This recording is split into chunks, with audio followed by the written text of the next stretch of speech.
ہماری تیاری ہر وقت مکمل ہوتی ہے جی سر. ہم ہر وقت تیار ہیں, ہر دم تیار ہیں. کیا ڈفرنٹ حکمت عملی ہوگی اس بار؟ حکمت عملی تو ابھی نہیں بتا سکتا نا, حکمت عملی بس بیٹ ہوگی. سر یہ بتائیں کہ ہر بار بند کیا جاتا ہے اسلام آباد کو, آپ کو مشکلات ہوتی ہے, کیا کہیں گے؟ بس یہ زیادتی ہے. دیکھیں, ایک پرامن ہمارا ہے کہ اگر ہمیں کوئی پرامن احتجاج کرتے ہیں اپنے حق کے لیے تو اس کو ہمیں آئین میں جو ہے نا ہمیں تحفظ ہے اس چیز کا اور ہمیں اجازت ہے اس چیز کی. اس پہ یہ زیادتی کرتے ہیں کہ بار بار راستے روک کر اور یہ شیلنگ کرتے ہیں, تشدد کرتے ہیں, ربر بلیٹ استعمال کرتے ہیں, خطے کھودتے ہیں, اور یہ جو ایک طریقہ ہے غلط ہے.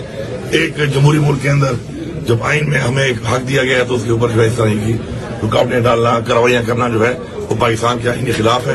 ان کو ایسا نہیں کرنا چاہیے, لیکن اب یہ بھی ایسے کرتے ہیں تو ہم بھی اس کے ٹرین ہو چکے ہیں.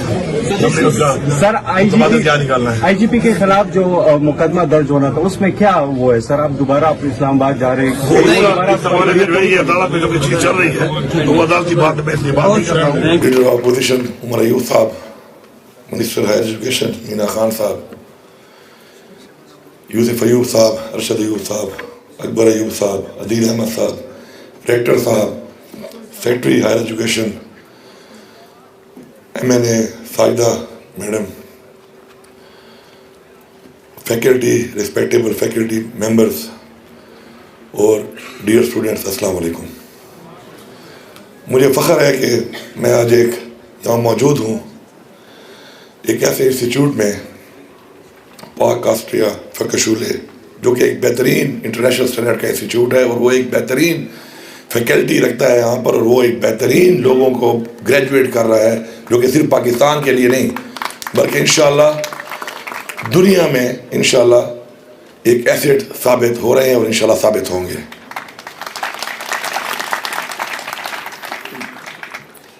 انسان کو ویلیوبل کرنا جو ہے وہ ریاست کی ذمہ داری ہوتی ہے, اور ریاست اس کو کیسے ویلیوبل کر سکتی ہے کہ پہلی جو اس کا ایک ٹیلنٹ ہے, نیچرل ٹیلنٹ, اور دوسرا جو ایریا آف انٹرسٹ ہے.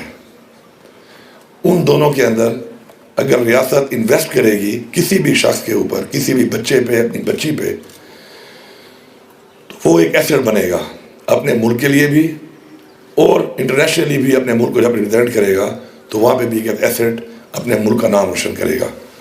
انفارچونیٹلی ہمارے اس پورے دور میں ہم نے اس طرح کی انویسٹمنٹس اور ریاست کا جو ایک کردار ہے, جو کہتے ہیں کہ ایک ماں ہے ریاست, وہ ادا نہیں کیا, اور ہم نے اپنے ٹیلنٹ کو ضائع کیا گروم کرنے کے بجائے. لیکن الحمدللہ آج ایسے انسٹیٹیوٹ جو بن چکے ہیں یہاں پر, وہ اس بات کا ثبوت ہے کہ now we are going in the right direction, اور انشاءاللہ ہم اپنے لوگوں کو ویلیوبل کر کے اس کے بعد ان لوگوں سے اپنی وہ چیزیں ویلیوبل کریں گے, ان چیزوں کی ویلیو ایڈیشن کریں گے جو اس وقت ہمارے لیے درد سر بنی ہوئی ہے. اور ان کی بھی جو ٹیکنالوجی ہے اس کا جو فائدہ ہے وہ یہ ہے کہ ان چیزوں کو جو ہمارے لیے لائبلٹی ہیں, درد سر ہیں, ان کو آپ یوٹیلائز کر سکتے ہیں ویلیو ایڈیشن کر کے ان کی, اور اس سے آپ پوری قوم کو کھڑا کر سکتے ہیں. تو یہ ہے دنیا جس پہ فوکس کر رہی ہے اس وقت, اور یہ ہے کہ دنیا کا اگر آپ نے کمپیٹ کرنا ہے تو آپ نے اس کے اوپر انویسٹ بھی کرنا ہے, اس پہ محنت بھی کرنی ہے, اس پہ ریسرچ بھی کرنی ہے. میں ہمیشہ اپنے نوجوان جو ہمارے بچے اور بچیاں ان سے کہتا ہوں کہ اپرچونٹیز بہت زیادہ ہیں. آپ اگر عمران خان صاحب کہتے ہیں نا کہ بڑا انسان وہ ہے جو بڑے خواب دیکھتا ہے,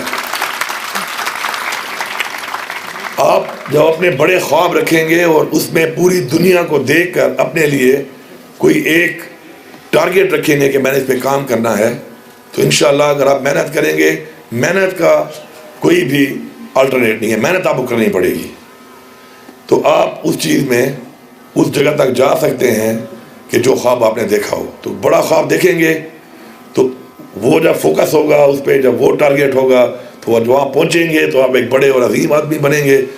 اور اگر آپ چھوٹے ہی خواب دیکھیں گے تو جو آپ کا ٹارگیٹ ہی چھوٹا ہوگا تو اچیو کر بھی لیں تو وہ چھوٹے ہی رہیں گے آپ. تو اس لیے بڑی چیز پہ فوکس کریں, اپنے خواب بڑے رکھیں, اس پہ محنت کریں. اپنی نیت آپ کی جب ٹھیک ہوگی تو میں آپ کو یقین دلاتا ہوں کہ ہمارا ایمان ہے کہ اللہ تعالیٰ آپ کو کامیابی ضرور دے گا. ہم نے ایک عظیم قوم تب بننا ہے کہ جب اپنے اسلامی روایات جو ہماری ہیں ان کو ہم نے فالو کرنا ہے.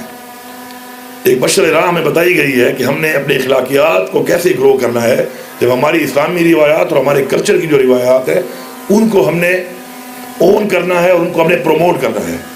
تو یہ ایک بہت زبردست بیلنس ایک مذہب ہے ہمارا اسلام, اور اس کے اندر اگر رہ کے ہم چیزوں کا بیلنس رکھ کے ہم آگے بڑھیں گے تو انشاءاللہ جو ہمارے مذہب کے بارے میں ایک امپریشن انٹرنیشنلی بنا, اور عمران خان صاحب کو میں سلام پیش کرتا ہوں ایز اے لیڈر کہ انہوں نے بڑا رول ادا کیا. اس چیز میں بھی عمران خان کا بہت بڑا رول ہے کہ اسلام کا ایک وہ چہرہ دنیا کو بتانے میں انہوں نے بہت بڑا کردار ادا کیا ہے. تو وہ بھی آپ کریں, اور اس کے ساتھ ساتھ آپ کا جو ملک ہے اس کے لیے بھی آپ بہت کچھ کر سکتے ہیں. آخر میں یہی کہوں گا کہ آپ نے تو بڑی کم ڈیمانڈ رکھی ہے, کیونکہ مجھے پتا تھا اس بات کا کہ عمران خان کا ہی ایک خواب تھا, عمران خان نے اس کی بنیاد رکھی ہے. تو 30 کروڑ روپے جو آپ نے مانگے ہیں وہ کم مانگے ہیں, زیادہ بھی مانگ رہے تو میں دے دیتا, کیونکہ ابھی تو میں اپنے ایم پی ایس کے سامنے میں اکثر جو ہے وہ چھپایا کرتا تھا, کیونکہ ہماری لائبلٹیز بہت زیادہ تھی ہمارے صوبے میں, اور میں کوشش یہ کر رہا تھا کہ میں ان کو ختم کرنے کے لیے ٹیکس پیئر منی کو وہاں لگانے کے بجائے جو میرے وہ سیکٹرز ہیں, میرے وہ ڈپارٹمنٹس ہیں کہ جو گرانٹس پہ چل رہے ہیں اور لائبلٹی بنے ہوئے ہیں, تو ان کے لیے ایک ایسا فنڈ کریٹ کروں کہ وہ پیسہ جو عوام کے ٹیکس سے آتا ہے وہ عوام پہ لگے, اور ایک میرا اپنا ایک فنڈ ہو جس سے میں یہ چیزیں پوری کروں. جب تک میں ان اداروں کو کھڑا نہیں کرتا اپنے پاؤں پہ, تو میں اپنے ایم پی ایس اور ایم این ایس کو نہیں بتایا کرتا تھا, لیکن ابھی کچھ دن پہلے وہ میڈیا نے بتا دیا کہ بہت بڑا سرپلس پڑا ہوا ہے, کہ بھی یہ تو ٹاپ پہ جا رہا ہے, 103 ارب روپیہ سرپلس ہے ان کے پاس. تو بات نکل ہی آئی ہے. تو انشاءاللہ کمنگ ویک سے, چونکہ کام کنٹینیوس ایک دن میں تو نہیں ہوتا, آپ کی یہ جو 30 کروڑ روپے کی ڈیمانڈ ہے تو ہر مہینے 100 ملین جو ہے وہ آپ کو انشاءاللہ ٹرانسفر ہوگا. تو 3 مہینے میں انشاءاللہ آپ کو پیسے پورے مل جائیں گے, اور اس پہ آپ کر لیں. یہ آپ کے میڈیکل کالج, ڈینٹل اور نرسنگ کے لیے جو انہوں نے ڈیمانڈ کیا اس کے حوالے سے میں بتا رہا ہوں. اور میں آپ کو یقین دلاتا ہوں کہ اس کے علاوہ بھی انشاءاللہ میرا ایک جو فوکس ہے وہ ایجوکیشن پر بھی ہے, ہیلتھ پر بھی ہے. اس کے علاوہ میرا فوکس ان چیزوں پہ ہے, ان سیکٹرز پہ ہے کہ جس سے ایک تو ہمارے جو لوگ ہیں یہ ہمارا ایسٹ بنے, اور ساتھ ساتھ جو ہمارے ایریاز ہیں, ہمارے سیکٹرز ہیں جو کہ ریونیو جنریٹنگ ہیں اور ہمارے لیے ایسٹ بن کے ریونیو جنریٹ کر سکتے ہیں, اس پہ انویسٹ کروں. اور ساتھ ساتھ جو ایسے ہیں جو پیچھے رہ گئے ہیں لیکن ہمیں لائبلٹی لگتے ہیں, لائبلٹی ہے نہیں, وہ بھی ایسٹ بن سکتے ہیں, ان پہ انویسٹ کروں, ان کو وہاں پہ لے کے آؤں. اور اس میں ظاہری بات ہے ہمارے نوجوان بچے اور بچیاں, اس سے بڑا ایسٹ تو کوئی نہیں ہے, تو یہ تو کوئی رقم ہی نہیں ہے. تو انشاءاللہ یہ میری طرف سے ہو گیا. باقی میں آپ سب کا شکریہ ادا کرتا ہوں, اور ساتھ ساتھ جتنی بھی فیکلٹی آپ کی یہاں پہ ہے, ڈین صاحب ہیں, جو بھی لوگ اس بہترین انسٹیٹیوٹ کو رن کر رہے ہیں یہاں پر, ان کا بھی میں اسٹوڈنٹ کی طرف سے, ان کے والدین کی طرف سے شکریہ ادا کرتا ہوں کہ آپ کی جو پرفارمنس ہے بہت اچھی ہے. Thank you very much.